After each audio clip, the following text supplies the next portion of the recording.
Hi there. I recently came across Connor J's blog, where he discusses his open-source binary-to-binary virtualization project, BinaryShield. At the end of his post, he includes a crackme challenge to test his product, and I've decided to give it a try. This console application prompts you to enter an integer and then verifies whether your input is correct. The main function is quite straightforward. It calls the scanf function to read input, ensuring that only a number and no other characters is accepted. After that, there's a single call to a verification function, which is virtualized. It pushes the relative offset of a bitcode onto the stack and then jumps to the VM enter handler.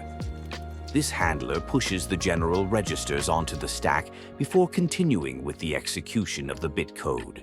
Notably, the first 4 bytes of each instruction specify the relative offset of its corresponding handler, and every handler concludes by retrieving the next offset and jumping to it.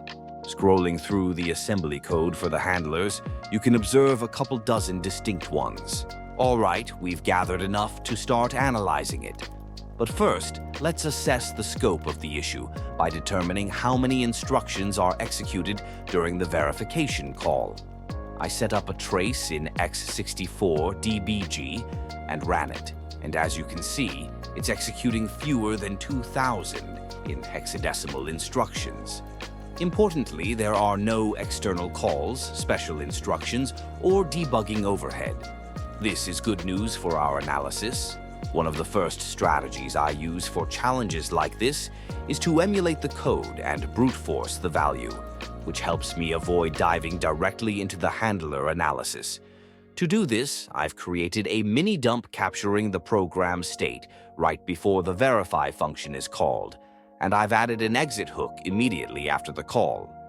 Remember, our input value is stored in the ECX register, and the result is placed in the EAX register. Let's run the script quickly to verify that the result is 0, indicating an incorrect input. Now we create a brute force script, encapsulating the iteration code within a function that enumerates the ECX value from 0 to 0x10,000. I hadn't expected this approach to yield any results. I originally saw it as a preliminary step before delving into a full handler runtime analysis. However, it surprisingly revealed the first correct value. The discovered value is 0x666 in hexadecimal, and it worked exactly as expected when tested against the original binary. We've found the correct value, but we still don't know what the VM bitcode is actually doing.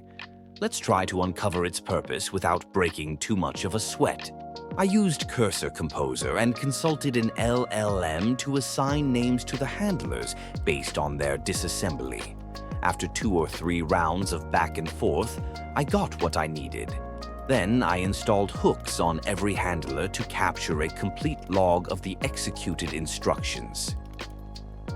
After reviewing the handler's log, I noticed that there are only a few conditional instructions, and each one is preceded by a sub-32 instruction. Now, I'll ask the LLM to generate a handler for the sub-32 instruction that prints the value being subtracted. Here we go, we found multiple values. Let's now verify all of them. As you can see, all of them are correct. But are you curious about what these numbers represent? I consulted ChatGPT, and surprisingly, it mentioned figures such as the speed of light, Earth's orbital speed, and even Mars' orbital speed, among others. That's all for today. Thanks for watching.